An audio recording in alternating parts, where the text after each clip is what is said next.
Very good evening, everyone, and good evening to young dreamers and believers. अभी doctor Ruhi ने बहुत ही अच्छा topic बोला. उन्होंने बोला health is your real wealth और उन्होंने अवेयरनेस एंड एक्शन की बात की. तो मेरा आज का टॉपिक है सेहत और सपने. अच्छा, ये बताइए, दूध पीते समय कितने लोगों ने दूध में मक्खन को देखा है? Raise your hands. नहीं देखा ना? पर सबको पता है कि मक्खन दूध में से निकलता है, राइट? तो जिस तरह दूध में मक्खन छिपा हुआ होता है, ठीक उसी तरह हमारी सेहत में हमारे सपनों को पूरा करने की शक्ति छिपी हुई होती है. सपनों का इंजन, सपनों की उड़ान का इंजन है सेहत.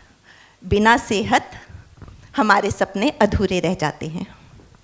तो आज मैं आपके साथ एक ऐसा हैक शेयर करूंगी जिससे आप अपने सपनों के एक कदम पास और अपनी दर्द और दवा से एक कदम पीछे जा सकते हैं. उससे पहले मेरे 3 सवाल. मेरा पहला सवाल, क्या आपने कभी सपने देखे? If yes, please raise your hands and say loud and clear yes. Beautiful, मैंने भी देखे. मेरा दूसरा सवाल, क्या आपके सपने कभी सच हुए? Please raise your hands and say loud and clear yes. Beautiful, मेरे भी हुए. सपने पूरे होने का एक अलग ही सुकून है, वरना रह जाती है एक कसक, एक चुभन. और मेरा तीसरा सवाल सिर्फ उन लोगों से है जिन्होंने एक उम्र के पार ये सोचा, ये तो हमारी सेहत साथ नहीं देती, वरना हम खूब काम करते और हम अपने काम को एक नई ऊंचाई देते. Please raise your hands if you have ever felt that. All right, great. I can see that there are lot of healthy people in the house. Good job. But मेरे साथ ऐसा नहीं था. मैंने ऐसे सपने देखे थे कि मेरी हेल्थ ठीक होती तो मैं भी अपने सपनों को सच करती.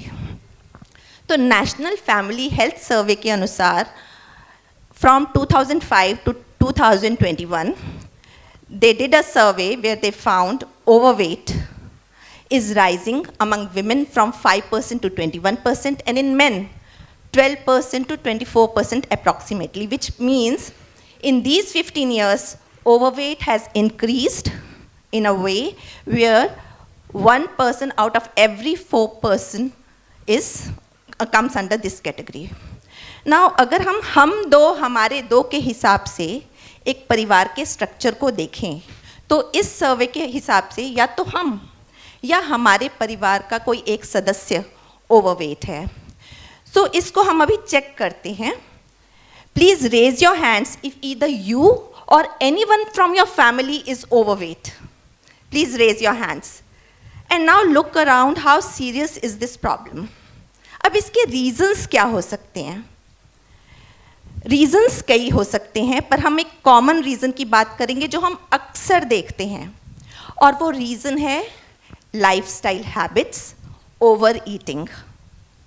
खाना हमने तसल्ली से अच्छे से पेट भर के खा लिया और फिर दिखे गुलाब जामुन, रसगुल्ले, जलेबी, आइसक्रीम, डेजर्ट्स और लगा एक तो आने दो, इससे कुछ नहीं होता. और परोसने वाला भी कहता है अजी एक तो लीजिए, एक से कुछ नहीं होता. होता है. पेट सारा दिन भरा हुआ रहता है और भरा पेट क्या अट्रैक्ट करता है? एसिडिटी. फिर हम ढूंढते हैं जेलोसिल, एंटी एसिड, कोई चूरन. अब एसिडिटी क्या अट्रैक्ट करता है? Constipation. Constipation means poor gut health.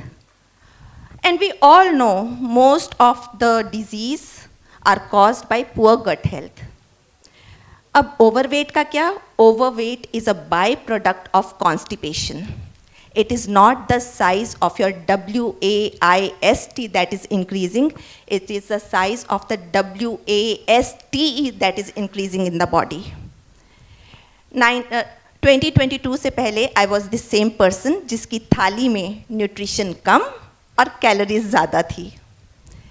Calories खाना ज़्यादा इम्पॉर्टेंट है या कैलोरीज को पचाना? खाना ज़्यादा इम्पॉर्टेंट है या खाने को पचाना? ये पता ही नहीं था. तो उसका रिजल्ट क्या हुआ? ओवरवेट से क्या हुआ? खूब सारे हेल्थ इश्यूज़। और हेल्थ इश्यूज़ तो खूब सारे थे, पर मैं आपके साथ अपना एक हेल्थ इशू शेयर करूँगी। नी पेन, घुटनों का दर्द। सीढ़ियाँ चढ़नी तो बहुत दर्द होना, और दर्द का एक ही रामबाण इलाज, पेन किलर। खूब पेन किलर खाए। It मेलोड the symptoms, but reason का पता नहीं चला। तो बेड के पास एक मेरे ट्रे थी जो मेडिसिन से और सप्लीमेंट से भरी हुई थी, कैल्शियम, आयरन, वाइटामिन्स और ना जाने क्या क्या।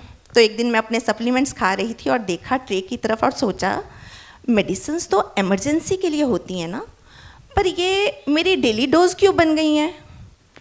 और फिर लगा मेरी नानी, मेरी दादी, मेरी मम्मी, किसी के पास भी ऐसी ट्रे नहीं थी। ये ट्रे मेरे पास क्या कर रही है? And monkey C monkey do. और फ्यूचर में मेरे बच्चे जब मेरे बारे में सोचेंगे, बोलेंगे अरे ये तो नॉर्मल है, दवाइयाँ तो नॉर्मल है। तो इस सोच ने मुझे बहुत डरा दिया और मैंने अपने लिए एक गुरु की तलाश शुरू की। 6 साल की लंबी तलाश के बाद मुझे मेरे गुरु मिले और उनसे मैंने सीखा, prevention is the only cure, learn its science. My pain became my power, my mess became my message, and I became evangelist of nature cure. जब मैं इस का अध्ययन कर रही थी तो I came across a beautiful quote of Thomas Edison, the greatest inventor of his time. He said, the doctors of future will not treat human frame with drugs, but rather cure and prevent disease with nutrition. उनकी 100 साल पहले कही हुई बात मेरे जीवन जीने का तरीका बन गई through nature cure, which talks about living in harmony with laws of nature and not falling sick at first place. तो अब प्रॉब्लम क्या है? Through conversations, interactions and observation, I noted people are eating but not mindfully. Solution क्या है? बहुत simple है। खाना तब खाएं जब भूख लगे और रुक जाएं जब बर्प आ जाए। Eat when you are hungry and stop when you burp.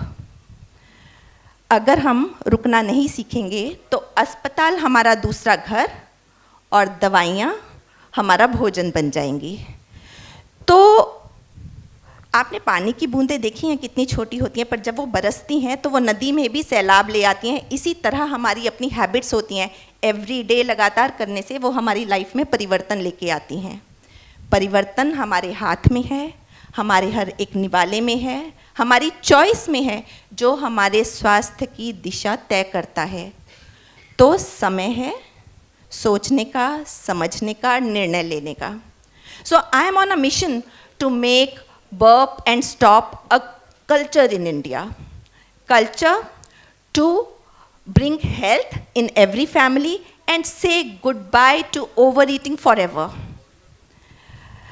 तो एंड में आपसे मैं ये कहना चाहूँगी कि हमारी जो सेहत है, हमारा जो खाना है, वो हमारी बीमारी का कारण भी बन सकता है और वो हमारा सबसे बड़ा हथियार भी बन सकता है बीमारी से लड़ने का। Your food is thy medicine, and your medicine be thy food. Hippocrates, the father of medicine, said that. So in the end, अपने सपनों के लिए, अपने सपनों के लिए और अपने सपनों को पूरा करने के लिए, अपनी सेहत के लिए हम 3 बार कहेंगे बर्प एंड स्टॉप, मेरा फेवरेट नारा। बिकॉज बर्प एंड स्टॉप एक सोच है, एक उद्घोष है, एक रिस्पॉन्सिबिलिटी है towards our own health and the health of our children. तो 3 बार मेरे पीछे कहेंगे burp and stop. Louder please, burp and stop, burp and stop. Thank you everyone. You have been a lovely audience. Thank you so much.